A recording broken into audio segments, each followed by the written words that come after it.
Praise the Lord. Hallelujah. സ്തോത്ര സ്തോത്ര സ്തോത്ര ಸ್તೋತ್ರ. ಕರ್ತನಾದಿ ಪರಿಶುದ್ಧವಾದ ನಾಮಕ್ಕೆ ಮಹಿಮೆಯುಂಟಾಗಲಿ. ಈ 2021 ಇಸುವೆ ಫೆಬ್ರವರಿ ತಿಂಗಳು 22ನೇ ತಾರೀಕು ಸೋಮವಾರ ಕರ್ತನ ಪಾದ ಸಮ್ಮುಖದಲ್ಲಿ ಬಂದು ಕರ್ತನನ್ನು ಸ್ತುತಿ ಮಾಡುವಂತೆ ಕೊಂಡಾಡುವಂತೆ ದೇವರು ಕೊಟ್ಟ ಒಳ್ಳೆಯ ಅವಕಾಶಕ್ಕಾಗಿ ದೇವರನ್ನು ಸ್ತುತಿಸಿ ಕೊಂಡಾಡೋಣ. ಹೋದಾಗಲಲ್ಲಿಯೂ ರಾತ್ರಿಯಲ್ಲಿಯೂ ದೇವರು ನಮ್ಮನ್ನು ಕಾಯ್ದು ಕಾಪಾಡಿದರು. ಆರೋಗ್ಯದಿಂದ ಸಮಾಧಾನದಿಂದ ಎದ್ದೇಳುವುದಕ್ಕಾಗಿ ಕೃಪೆ ನೀಡಿದರು. ನಮ್ಮ ಕಣ್ಣಿನನ್ನು ಕಣ್ಣೀರಿನಿಂದ ಕಾಲುಗಳನ್ನು ವೀഴ്ചೆಯಿಂದ ನಮ್ಮ ಜೀವನವನ್ನು ಮರಣದಿಂದ ತಪ್ಪಿಸಿ ಆತನ ಕಾಯ್ದು ಕಾಪಾಡಿದರು. ದೇವರು ಮಾಡಿರುವ ಎಲ್ಲ ಉಪಕಾರಗಳಿಗೂ ಆತನ ಸ್ತುತಿ ಸ್ತೋತ್ರ ಗಣ ಮಾನ ಮಹಿಮೆ ಸಮರ್ಪಿಸೋಣ. ನನ್ನ ಮನವೇ ಯೆಹೋವನನ್ನು ಕೊಂಡಾಡು, ನನ್ನ ಅಂತರಂಗವೇ ಆತನ ಪರಿಶುದ್ಧ ನಾಮವನ್ನು ಕೊಂಡಾಡು. ನನ್ನ ಮನವೇ ಯೆಹೋವನನ್ನು ಕೊಂಡಾಡು, ಆತನು ಮಾಡಿರುವ ಉಪಕಾರಗಳಲ್ಲಿ ಒಂದನ್ನು ಮರಬೇಡ. ದೇವರು ಮಾಡಿರುವ ಎಲ್ಲ ಉಪಕಾರಗಳನ್ನು ನೆನೆಸುವುದಕ್ಕಾಗಿ ಒಂದೊಂದು ಬೆಳಗ್ಗೆ ಜಾವದಲ್ಲಿಯೂ ದೇವರ ಸಮ್ಮುಖದಲ್ಲಿ ಎದ್ದು ಕೂತ್ಕೊಂಡು ಬಾಯಿಗಳು ತೆರೆದು ಶಬ್ದ ಎತ್ತಿ ಆತನ ಸ್ತುತಿಸುವುದು, ಕೈಗಳೆತ್ತಿ ಸ್ತೋತ್ರ ಮಾಡುವುದು ನಮ್ಮ ಜೀವನಕ್ಕೆ ದೊಡ್ಡ ಆಶೀರ್ವಾದವಾಗುತ್ತದೆ. ಆದ್ದರಿಂದ ಪ್ರಿಯರೇ, ನಾವು ಆಗಿರುವ ಕಡೆ ಕರ್ತನೆ ಬಹಳವಾಗಿ ಸ್ತುತಿ ಮಾಡೋಣ, ಹೆಚ್ಚೆಚ್ಚಾಗಿ ಸ್ತೋತ್ರ ಮಾಡೋಣ. 145ನೇ ಕೀರ್ತನದಲ್ಲಿ ಈ ಪ್ರಕಾರವಾಗಿ ಬರೆದರೆ, ಓ ಅರಸನಾದ ನನ್ನ ದೇವರೇ, ನಿನ್ನನ್ನು ಗಣಪಡಿಸುವನು, ನಿನ್ನ ಹೆಸರನ್ನು ಎಂದೆಂದಿಗೂ ಸ್ತುತಿಸುವೆನು. ಪ್ರತಿದಿನ ನಿನ್ನನ್ನು ಸ್ತುತಿಸುವೆನು, ಎಂದೆಂದಿಗೂ ನಿನ್ನ ಹೆಸರನ್ನು ಸ್ತುತಿಸುವೆನು. ಕರ್ತನು ದೊಡ್ಡವನು, ಬಹಳವಾಗಿ ಸ್ತುತಿಸಲ್ಪಡುವವನು ಆಗಿದ್ದಾನೆ. ಆತನ ದೊಡ್ಡ ಸ್ತುತಿಯು ಅಶೋಧ್ಯವಾದದು. ಪ್ರಿಯರೇ, ಕರ್ತನು ಎಂದೆಂದಿಗೂ ಸ್ತುತಿಸಲ್ಪಡುವುದಕ್ಕೂ ಯೋಗ್ಯನಾಗಿದ್ದಾನೆ. ನಾವು ಪ್ರಾರ್ಥನೆ ಮಾಡೋಣ. ನಮ್ಮನ್ನು ಬಹಳವಾಗಿ ಪ್ರೀತಿಸುವ ನಮ್ಮ ತಂದೆಯಾಗಿರುವ ದೇವರೇ, ಕರ್ತಾವೇ, ಆಶೀರ್ವದಿಸಲ್ಪಟ್ಟಿರುವ ಸಮಯಕ್ಕಾಗಿ ಸ್ತೋತ್ರ. ದೇವರ ಪರಿಶುದ್ಧವಾದ ಪಾದ ಸಮ್ಮುಖದಲ್ಲಿ ಇನ್ನೊಂದು ಸಾರಿ ಬಂದು ಕರ್ತನನ್ನು ಸ್ತುತಿ ಮಾಡುವಂತೆ ಕೊಂಡಾಡುವಂತೆ ದೇವರು ನಮ್ಮ ಜೀವಮಾನದಲ್ಲಿ ಕೊಟ್ಟ ಒಳ್ಳೆಯ ಅವಕಾಶಕ್ಕಾಗಿ ದೇವರನ್ನು ಸ್ತುತಿಸುತ್ತೇನೆ. ಕರ್ತಾವೇ, ಈ ಪ್ರಾರ್ಥನಾ ಶಬ್ದ ಕೇಳುವ ಪ್ರತಿಯೊಬ್ಬರನ್ನು ಆಶೀರ್ವದಿಸು. ಅವರ ಸಂಸಾರ ಜೀವನವನ್ನು ಆಶೀರ್ವಾದ ಮಾಡು. ಅವರ ಮಕ್ಕಳನ್ನು ಆಶೀರ್ವಾದ ಮಾಡು. ಅವರ ಬಿಸಿನೆಸ್ಸುಗಳು ಕೆಲಸಗಳು ಆಶೀರ್ವಾದ ಮಾಡು. ಅವರ ಕೈ ಕೆಲಸಗಳು ಆಶೀರ್ವಾದ ಮಾಡು. ನಿಮ್ಮ ಕೃಪೆಯು ಅವರ ಮೇಲೆ ತುಂಬಿ ತುಳುಕಲಿ. ತಲತಲಾಂತರಗಳಲ್ಲಿ ನೀವು ಕೊಡುವ ಒಳ್ಳೆಯತನಗಳಿಂದ ಅವರನ್ನು ತುಂಬಿಸು. ಪ್ರತ್ಯೇಕವಾಗಿ ಇವತ್ತು ರೋಗಿಗಳಿಗಾಗಿ ಪ್ರಾರ್ಥಿಸುತ್ತೇನೆ.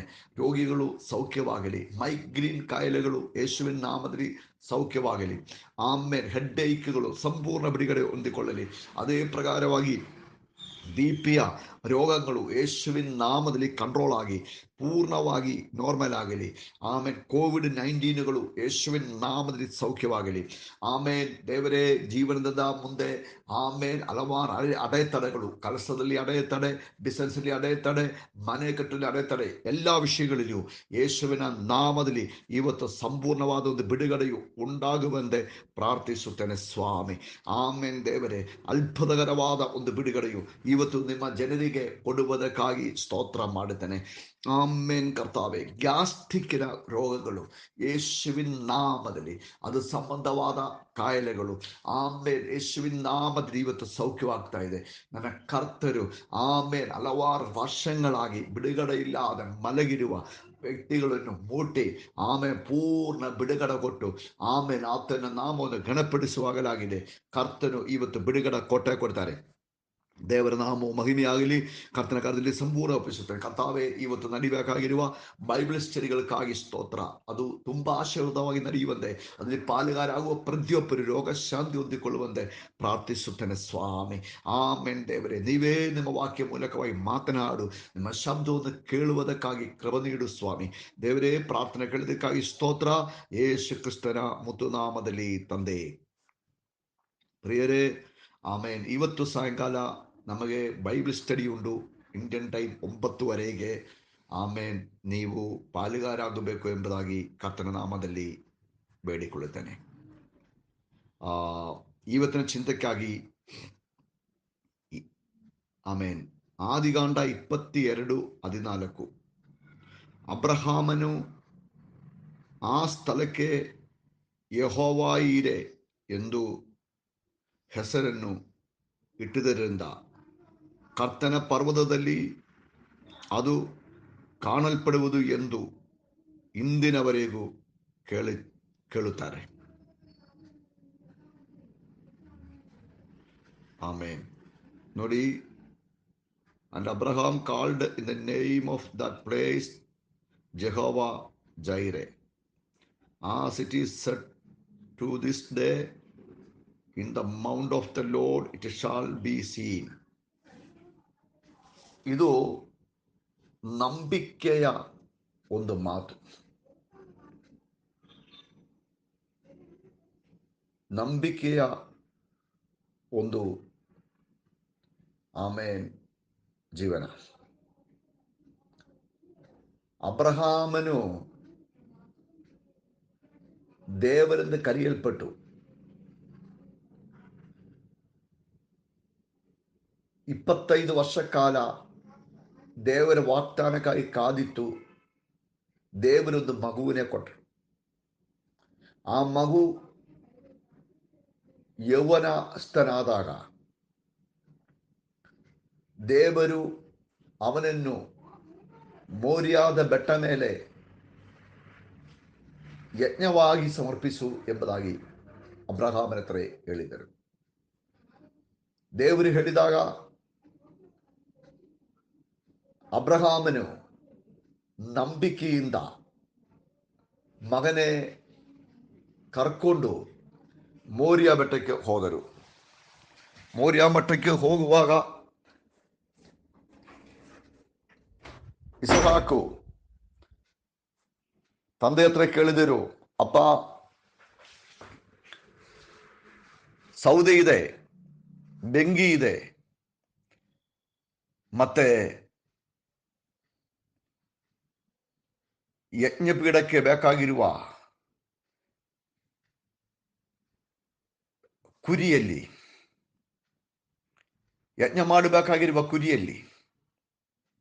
ಆವಾಗನೇ ಅಬ್ರಹಾಂ ಮಗನ ಹತ್ರ ಹೇಳಿದರು, ಮಗನೇ, ಯೆಹೋವನು ಒದಗಿಸುತ್ತಾನೆ ಎಂಬುದಾಗಿ. ಅಬ್ರಹಾಂ ನಂಬಿಕೆಯ ತಂದೆಯು. ಅಬ್ರಹಾಮನು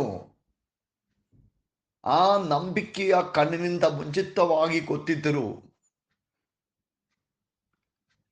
ಇಸ್ಹಾಕನನ್ನು ವಾಗ್ದಾನದಿಂದ ಕೊಟ್ಟ ದೇವರು, 25 ವರ್ಷ ಬಿಟ್ಟು ಕೊಟ್ಟ ದೇವರು ಆ ಮೋರಿಯಾ ಬೆಟ್ಟದಲ್ಲಿ ಆಮೇನ್ ಇಸ್ಹಾಕಿನೇ ಆಮೇನ್ ರಕ್ಷಿಸುತ್ತಾರೆ. ಇಲ್ಲಾಂದರೆ ಇಸಾಕರ ಯಜ್ಞ ಮಾಡಿದರೆ ಕೂಡಿ ಅಲ್ಲಿಂದ ಪುನರ್ಜನ್ಮ ಪಡುತ್ತಾರೆ ಎಂಬುದಾಗಿ ಅಬ್ರಹಾಮನಿಗೆ ಗೊತ್ತಿತ್ತು. ಅದು ಯಾವ ರೀತಿಯಿಂದ ಅಬ್ರಹಾಮನಿಗೆ ಗೊತ್ತಿಲ್ಲಾದರೆ ಕೂಡಿ ದೇವರ ಸರ್ವಶಕ್ತಿಯಲ್ಲಿ ಅಬ್ರಹಾಂ ಬಲವಾಗಿ ನಂಬಿದರು. ನಮ್ಮ ನಂಬಿಕೆಯಲ್ಲಿ ನಾವು ಮಾಡುವ ಹಲವಾರು ವಿಷಯಗಳು ಹೇಗೆ ನಡೆಯುತ್ತದೆ ಎಂಬುದಾಗಿ ನಮಗೆ ಗೊತ್ತಿಲ್ಲಾದರೆ ಕೂಡಿ ನಾವು ದೇವರು ಒದಗಿಸುತ್ತಾರೆ ಎಂಬುದಾಗಿರುವ ಆ ನಂಬಿಕೆ ಇದ್ದರೆ ದೇವರು ತಕ್ಕ ಕಾಲದಲ್ಲಿ ನಮಗೆ ಒದಗಿಸುತ್ತಾರೆ. ಹೌದು, ಅಬ್ರಹಾಂ ಆ ಮೋರಿಯಾ ಬೆಟ್ಟೆಯ ಮೇಲೆ ಮಗನೇ ಆಮೇನ್ ಕರ್ಕೊಂಡು ಹೋಗಿ ಕೈಗಾಲುಗಳು ಕಟ್ಟಿ ಸೌದೆ ಮೇಲೆ ಯಜ್ಞವನ್ನು ಮಾಡಕ್ಕಾಗಿ ಮಲಗಿಸಿ ಕತ್ತಿ ಮೇಲೆ ಕೆತ್ತಿದಾಗ ದೇವರು ಅಬ್ರಹಾಮನೇ ಕರೆದು ಮಗನ ಮೇಲೆ ಕೈ ಹಾಕಬೇಡ ಎಂಬುದಾಗಿ ಹೇಳಿದರು. ಆಮೇಲೆ ಅಬ್ರಹಾಂ ತಿರುಗಿ ನೋಡಿದಾಗ ಒಂದು ಕುರಿ ಮುಳ್ಳಿನ ಗಿಡಗಳ ಒಳಗಡೆ ಸಿಕ್ಕಾಕೊಂಡು ಇರುವುದು ಕಂಡನು. ಆ ಕುರಿಯನ್ನು ಯಜ್ಞ ಮಾಡಿ ಅಬ್ರಹಾಂ ಆ ಸ್ಥಳಕ್ಕೆ ಯೆಹೋವಾ ಈರೆ ಎಂಬುದಾಗಿ ಹೆಸರಾಕಿದರು. ಇವತ್ತುವರೆಗೂ ಯೆಹೋವನ ಬೆಟ್ಟದಲ್ಲಿ ಆತನ್ನು ಕಾಣುವೆ ಎಂಬುದಾಗಿ ಕಾಣಲ್ಪಡುವುದು ಎಂದು ಕೇಳಿ ಬರ್ತಾ ಇದೆ. ಯೆಹೋವನ ಬೆಟ್ಟದಲ್ಲಿ ಆತನ ಕಾಣಲ್ಪಡುವೆ. ಹೌದು ಪ್ರಿಯರೇ, ಈ ನಂಬಿಕೆ ಅಬ್ರಹಾಮನ ಮಕ್ಕಳಾಗಿರುವ ಒಂದೊಂದು ವಿಶ್ವಾಸಿಯ ಒಳಗಡೆ ಈ ನಂಬಿಕೆಯು ಇರಬೇಕು. ನಾವು ಮುಂದೆ ಹೋಗಬೇಕಾಗಿರುವ ಎಲ್ಲ ವಿಷಯಗಳಿಗೂ ಪರಿಹಾರವನ್ನು ಉಂಟು ಮಾಡಿನೇ ದೇವರು ನಮ್ಮನ್ನು ಆ ದಾರಿಯಲ್ಲಿ ಬಿಡುವುದು ಎಂಬುದಾಗಿರುವ ನಂಬಿಕೆ. ಅರಣ್ಯವನ್ನು ದಾಡಿ ಬಂದ ಇಸ್ರಾಯೇಲ್ ಮಕ್ಕಳಿಗೆ 40 ವರ್ಷಕ್ಕೆ ಬೇಕಾಗಿರುವ ಊಟ, ನೀರು, ಆಮೇನ್ ನೆರಳು ಎಲ್ಲ ದೇವರು ಮುಂಚಿತವಾಗಿ ಒದಗಿಸಿ ಇಟ್ಟ ಮೇಲೆ, ಬಂಡೆಯಲ್ಲಿ ನೀರು, ಆಕಾಶದಿಂದ ಮನೆಯು ಒದಗಿಸಿದ ಮೇಲೇನೆ ದೇವರು ಆ ದಾರಿಯಲ್ಲಿ ಅವರೇ ಬಿಟ್ಟಿದೆ ಎಂಬುದಾಗಿ ನಂಬಿಕೆಯಿಂದ ನಾವು ಹೇಳಬಹುದು. ಹೌದು, ಈ ನಂಬಿಕೆಯು ನಮ್ಮ ಜೀವನದಲ್ಲಿ ಇರಬೇಕು. ಅರಣ್ಯದಲ್ಲಿ 3 ದಿನ ಪ್ರಸಂಗ ಮಾಡಿದಾಗ ಶಿಷ್ಯರುಗಳ ಹತ್ರ ಇವರಿಗೆ ಊಟ ಕೊಡು ಎಂಬುದಾಗಿ ಯೇಸು ಕ್ರಿಸ್ತನು ಹೇಳಿದರು. ಅವರ ಕೈಯಲ್ಲಿ ಏನು ಇಲ್ಲ ಎಂಬುದಾಗಿ ಆತನಿಗೆ ಗೊತ್ತಿದೆ. ಆತನು ಏನ್ ಮಾಡಕ್ ಹೋಗ್ತಾ ಇದೆ ಎಂಬುದಾಗಿ ಆತನ ಮುಂಚಿತವಾಗಿ ಗೊತ್ತಿದ್ದರು ಎಂಬುದಾಗಿ ಅಲ್ಲಿ ಬರೆದಿದ್ದಾರೆ. ಯಾಕಂದ್ರೆ ಆ ಜನರಿಗೆ 3 ದಿನ ಪ್ರಸಂಗವನ್ನು ಕೇಳಿದ ಮೇಲೆ ಅವ್ರಿಗೆ ಬೇಕಾಗಿರುವುದು ಒದಗಿಸಬೇಕು ಎಂಬುದಾಗಿ ಕರ್ತನು ಮುಂಚಿತವಾಗಿ ಗೊತ್ತಿದ್ದರು. ಕರ್ತನಿಗೂ ಎಲ್ಲ ಗೊತ್ತಿದೆ. ನಾವೊಂದು ರೋಗದಲ್ಲಿ ಹೋಗುವಾಗ ಅದಕ್ಕೆ ಸೌಖ್ಯ ಕೊಡುವುದಕ್ಕಾಗಿ ದೇವರು ಮುಂಚಿತವಾಗಿ ಪ್ಲಾನ್ ಮಾಡಿದ್ದಾರೆ. ಅದಕ್ಕೆ ಬೇಕಾಗಿರುವ ಮದ್ದು ಆತನ ಸಿದ್ಧ ಮಾಡಿದ್ದಾರೆ. ನಾವು ಒಂದು ಮನೆ ಕಟ್ಟುವ ವಿಷಯದಲ್ಲಿ ಹೋಗುವಾಗ ನಾವು ನಂಬಿಕೆಯಿಂದ ದೇವರ ಮಾತುಗಳಿಕೊಂಡು ಹೋದರೆ ಅದಕ್ಕಾಗಿ ಒದಗಿಸಿ ಇಟ್ಟಿರುವುದು ದೇವರ ತಕ್ಕ ಸಮಯದಲ್ಲಿ ನಮಗೆ ಕೊಡುತ್ತಾರೆ. ನಮ್ಮ ನಂಬಿಕೆಯ ಪ್ರಯಾಣಗಳಲ್ಲಿ ನಾವು ಮಾಡುವ ಎಲ್ಲಾ ವಿಷಯಗಳಲ್ಲಿಯೂ ದೇವರು ಮುಂಚಿತವಾಗಿ ಎಲ್ಲ ಸಿದ್ಧವಾಗಿ ಇಟ್ಟಿರುತ್ತಾರೆ. ಅದು ತಕ್ಕ ಕಾಲದಲ್ಲಿ ನಾವು ಪಡಿಕೊಳ್ಳುತ್ತಾರೆ ಎಂಬುದಾಗಿ ದೇವರ ವಾಕ್ಯದಿಂದ ನಮಗೆ ಅರ್ಥವಾಗುತ್ತದೆ. ಆದ್ದರಿಂದ ಪ್ರಿಯ ದೇವರ ಮಕ್ಕಳೇ, ನಾವು ಮನಂಕುಂದಿ ಹೋಗಾದೆ ನಮ್ಮ ಕ್ರಿಸ್ತಿ ಜೀವನದಲ್ಲಿ ಇವಾಗ ಇರುವ ಕಷ್ಟ, ನಷ್ಟ, ಕಣ್ಣೀರಿನ ಸುಳ್ಳೆಗಳ ಯಾವುದಾಗಲಿ ನಿಮಗೂ ಲೋಕದಿಂದ ಏನು ಸಿಕ್ಕಿಲ್ಲದಿರ್ಬೋದು.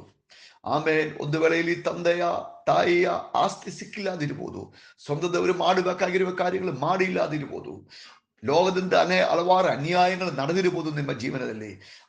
ನೀವು ಸುಸ್ತಾಗಿ ಬಿಡುವುದು, ಸಾಕಾಗಿ ಬಿಟ್ಟಿರ್ಬೋದು. ಆದರೆ ನಿಮ್ಮ ನಂಬಿಕೆಯು ಮಾತ್ರ ನೀವು ಕಳ್ಕೊಳ್ಳಬೇಡ. ನಂಬಿಕೆಯು ಕಳ್ಕೊಳ್ಳಬೇಡ. ನೀವು ಯೆಹೋವನ ಬೆಟ್ಟೆಯಲ್ಲಿ ಬೆಟ್ಟೆಯಲ್ಲಿ ಅದು ಕಾಣಲ್ಪಡುವುದು ಎಂಬುದಾಗಿ ಮುಂಚಿತವಾಗಿ ಹೇಳಿಕೊಂಡು ಯೆಹೋವನ ಬೆಟ್ಟೆಯಲ್ಲಿ, ಯೆಹೋವನ ಸಮಯದಲ್ಲಿ, ಯೆಹೋವನ ಸ್ಥಳದಲ್ಲಿ, ಯೆಹೋವ ಇರುವ ಸಾನ್ನಿಧ್ಯದಲ್ಲಿ ನಮಗಾಗಿ ಬೇಕಾಗಿರುವುದು ದೇವರು ಒದಗಿಸಿ ಇಟ್ಟಿದ್ದಾರೆ ಎಂಬುದಾಗಿರುವ ನಂಬಿಕೆಯಿಂದ ಮುಂದುವರಿಸು.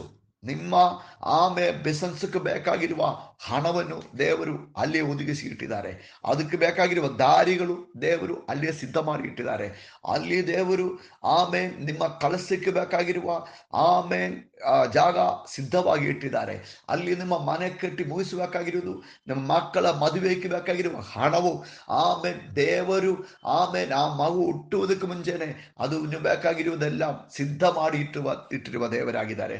ಅದು ನಂಬಿಕೊಂಡು ನಮ್ಮ ವಿಶ್ವಾಸ ಜೀವನವನ್ನು ಕರ್ತನ ಮುಖದಲ್ಲಿ ಮಾತ್ರ ನೋಡಿ ಕರ್ತನು ಕೈ ಬಿಡುವುದಿಲ್ಲ ಎಂಬುದಾಗಿ ನಂಬಿಕೊಂಡು ನಾವು ಧೈರ್ಯವಾಗಿ ಮುಂದೆ ಸಾಗೋಣ. ದೇವರು ಆತನ ಬೆಟ್ಟೆಯಲ್ಲಿ ನಮಗಾಗಿ ಒಳ್ಳೆಯದನ್ನು ಒದಗಿಸುತ್ತಾನೆ. ಆತನ ಬೆಟ್ಟೆಯಲ್ಲಿ ಅದು ಕಾಣಲ್ಪಡುವುದು ಯೆಹೋವ ಈರೆ. ದೇವರಿ ವಾಕ್ಯದಿಂದ ನಮ್ಮನ್ನು ಆಶೀರ್ವಾದ ಮಾಡಲಿ. ನಾವು ಬೆಳೆಯುತ್ತದೆ, ಆಶೀರ್ವಾದ ಹೊಂದುತ್ತದೆ, ಹೆಚ್ಚಿಗೆ ಆಗುತ್ತದೆ. God bless you. God bless you. God bless you.